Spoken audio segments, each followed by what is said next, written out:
चंद्रपुर लोकसभा निर्वाचन क्षेत्र के उम्मीदवार राजेश बेले इनके प्रचार के लिए वंचित बहुजन आघाड़ी के नेता एडवोकेट बाला साहेब आंबेडकर इनकी जाहिर सभा संपन्न। चंद्रपुर लोकसभा निर्वाचन क्षेत्र के उम्मीदवार राजेश बेले इनके प्रचार हेतु वंचित बहुजन आघाड़ी के नेता एडवोकेट बाला साहेब आंबेडकर ने गुरुवार की शाम न्यू इंग्लिश हाई स्कूल ग्राउंड पर आयोजित जाहिर सभा को संबोधित किया। इस वक्त उन्होंने कहा कि इलेक्टोरल बॉन्ड जैसा मुद्दा सामने होने के बावजूद कांग्रेस मौका साधने की बजाय डर रही है और दूसरी तरफ पार्टियां तोड़ने वाली भाजपा देश डुबाने निकली है, ऐसा आरोप किया। इस समय उन्होंने कहा कि जनता से मिले चंदे से चुनाव होने की इच्छा डॉक्टर बाबा साहेब आंबेडकर की थी, परंतु आज चुनाव में बड़े पैमाने पर पैसा खर्च किया जा रहा है। मोदी ने चुनाव के लिए कहां से इलेक्टोरल बॉन्ड से पैसा लिया यह सामने आया है, परंतु इस पर कांग्रेस लड़ने के लिए तैयार नहीं है। उन्होंने कहा कि मोदी पीएम पद के काबिल नहीं है। साथ ही उन्होंने आगे कहा कि कांग्रेस मुक्त देश के साथ मोदी भाजपा मुक्त करने निकले हैं और एक दिन संघ भी समाप्त करेंगे, ऐसी टिप्पणी की है। उन्होंने अपने संबोधन में यह भी कहा कि इस चुनाव में भाजपा का नहीं बल्कि मोदी का उम्मीदवार बताया जा रहा है, यह देश के लिए घातक है। आंबेडकर ने आरोप लगाया कि मोदी देश को तोड़ने की साजिश रच रहे हैं, यह देश के लिए घातक है। एक आंकड़े के अनुसार 17 लाख हिंदू परिवार ने विदेशी नागरिकता ली है। उन्होंने देश क्यों छोड़ा यह भाजपा ने बताना चाहिए। देश कर्जे में डूबा है और कंगाल होने की कगार पर है। इस सभा में मंच पर वंचित बहुजन आघाड़ी के उम्मीदवार राजेश बेले, युवक आघाड़ी के प्रदेशाध्यक्ष नीलेश विश्वकर्मा, पक्ष के प्रवक्ता प्रियदर्शनी तेलंग, पूर्व विदर्भ प्रमुख रमेश कुमार गजबे, ओबीसी नेता बालम कुंद भीरड़, शैलेश जुमड़े, रामजी हरणे, रविंद्र जुमड़े, मंगेश खाटकी, विजय पोहनकर, सोमाजी गोंडा ने, कविता गौरकार, बंडू ढंगरे, सतीश खोबरागड़े, तनुजा रायपुरे, शुभम मंडपे, मधु वानखेड़े, मधुकर उराड़े, अक्षय लोकरे, विशेष निमगड़े, हर्षवर्धन कोठारकर, मोनाली पाटिल, पीडब्ल्यू मेश्राम, सुभाष ढोलने, सुभाष थोरात आदि उपस्थित थे। इस समय राजेश बेले ने भी सभा को संबोधित किया। बळीराजाची शेत जमीन प्रदूषणामुळे दूषित झालेली आहे। मी तुम्हाला सांगू इच्छितो, माननीय वन मंत्री, माजी अर्थमंत्री, जिल्ह्याचे पालकमंत्री यांनी जे वृक्ष लागवड केलेली होती, पहिले 2 कोटी, नंतर 4 कोटी, नंतर 13 कोटी, नंतर 33 कोटी, हा वृक्ष ते झालं का? संपूर्ण भ्रष्टाचार आणि पैसा खिशात, त्या पैशाने त्यांनी बंगला बांधलाय, त्याला आता शपथ शिकवण्याची वेळ आलेली आहे। त्यांनी फक्त 4 गार्डन बांधले, 8 बस स्टॉप बांधले, हा विकास नाही। बहुजनांच्या पोराचे शिक्षणाची शाळा जी जिल्हा परिषदची होती, महानगरपालिकेची होती, नगर परिषदची होती, त्याच्यासाठी फंड आणला कधी त्यांनी नाही। म्हणून आता परिवर्तन हेच एक पर्याय। मी तुम्हाला वचन देतो, ते क्रांती सावित्रीबाई फुलेंनी जे शिक्षणाची चळवळ उभारली होती, बाळासाहेबांसोबत संसदेमध्ये मी गेलो, तो पूर्ण देशभर क्रांती घडवल्याशिवाय राहणार नाही। जे प्रकल्पग्रस्त आहे, त्या बळीराजाच्या शेत्या हा उद्योगासाठी गेलेले आहे, त्या प्रकल्पग्रस्तांना न्याय नाही मिळाला आहे। इथे मंत्री दोन्ही होते, खासदार होते, आमदार होते, का नाही? माझे माता बहिणी कोळसा खाणीमध्ये उपोषण करतात आणि पॉवर स्टेशनच्या चिमणीवर चढतात। मी तुम्हाला वचन देतो, मी लोकसभा क्षेत्रामध्ये गेलो, 6 महिन्यामध्ये त्यांना नोकऱ्या देईन, नाहीतर राजीनामा फेकून देईन। माझ्या बंधूंनो, ज्या प्रदूषणाचे हा जिल्ह्यामध्ये प्रकोप वाढलेला आहे, त्या प्रदूषण कायद्या नियमांतर्गत संपूर्ण कंपन्यांच्या आणण्याची प्रयत्नशील राहील। ज्या जिल्हा परिषदच्या शाळा आहेत त्याला जीर्णोद्धार करून नवीन रूपात आणून उच्च शिक्षित बनवेल। संसदेमध्ये आवाज पहिल्या दिवशीपासून उचलणं चालू करेल। फक्त तुमचा आशीर्वाद पाहिजे। आणि मी संसदेत गेलो तर तुम्ही खासदार बनणार, तुमच्यातला माणूस खासदार बनणार, हे गवाही देतो।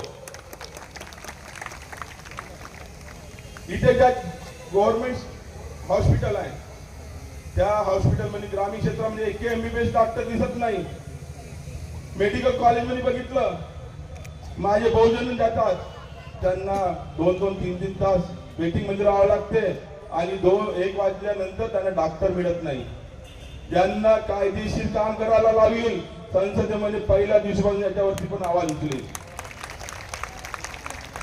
त्या बळीराजाच्या शेत जमिनी प्रदूषणामुळे दूषित झालेल्या आहेत, त्या उद्योग कंपन्यांकडून त्यांना नुकसान भरपाई मिळवून देण्याचे प्रयत्नशील राहील. अशा अनगिनत समस्या आहे. ॲडव्होकेट बाळासाहेबांनी आशीर्वाद रूपी मला ही सीट दिलेली आहे. हा सीट सन्मानजनक मी राखीन आणि तुमच्या सोबत राहील आणि जनसामान्याच्या आवाजासाठी लढील. जे आमच्या आदरणीय तेली समाजाचे मेघनाथ शहाजी संविधान रचतेवेळी बाबासाहेब आंबेडकरांसोबत होते. आता हे संधी सोडा नको.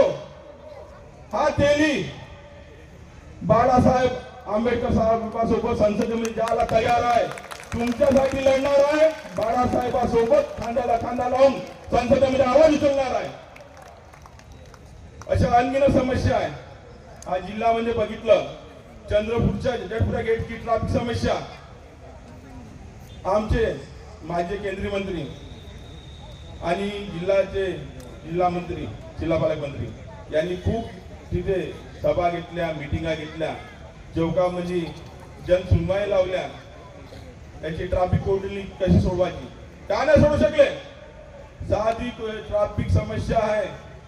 मी तुम्हाला गवाही देतो, 1 वर्षाच्या आत मी सोडून देईन आणि प्रदूषण ट्रॅफिकमुळे होणार कमी करेल. तो बीजेपीचा उमेदवार की मोदीचा उमेदवार? मोदीचा. म्हणजे त्यांनी भारतीय जनता पक्षही संपवला आणि मोदी रिप्लेस केला, अशी असणारी परिस्थिती. आणि म्हणून आपण बघत असाल, काँग्रेस संपली पाहिजे, डावे संपले पाहिजे, अमुक संपलं पाहिजे, असं मोदीचं भंकुराम त्या ठिकाणी चाललंय. या देशातले राजकीय पक्ष ज्याला सिम्बॉल आपण म्हणतो, हे राजकीय पक्ष सिम्बॉल ऑफ युनिटी आहे. इथले राजकीय पक्ष देशाच्या एकतेचे निशाणी आहे. आज हीच निशाणी मोदी मिटवायला निघाला, हे लक्षात घ्या. आणि मोदी फोदी असंच करायला तो निघाला. तुम्हाला हे पाहिजे? मी सनातनवाद्यांना विचारतो, तुम्हाला हे पाहिजे? स्वयंसेवक संघ आहेत त्यांना मी असणारा विचारतो, तुम्हाला हे पाहिजे? काँग्रेसवाले तुम्हाला विचारणार नाही का? आजच नोटीस आली 850 कोटी रुपये, 850 कोटी वर्थ हेराची जी प्रॉपर्टी होती त्याला नोटीस लागली आणि त्याच्यामुळे खरगे पासून इतर सगळे बिहार जाऊन बसलेत, अशी असणारी परिस्थिती.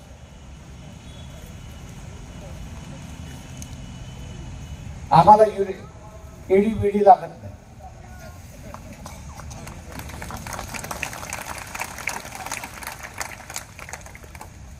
बारा एजन्स्या लावल्या मोदीने माझी चौकशी करायला.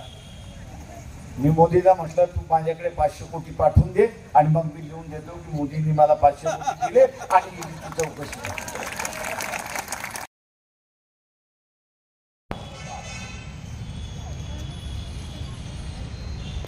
आणि काँग्रेसवाल्यांना म्हणतो की हा आपण असा मुद्दा केला पाहिजे की देशाचा पंतप्रधान हा गल्लीतल्या दादासारखा वागू शकत नाही. गल्लीतला दादा हा हप्ते बहादूर असतो.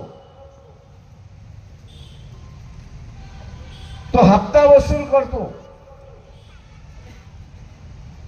एक दहशत निर्माण करतो.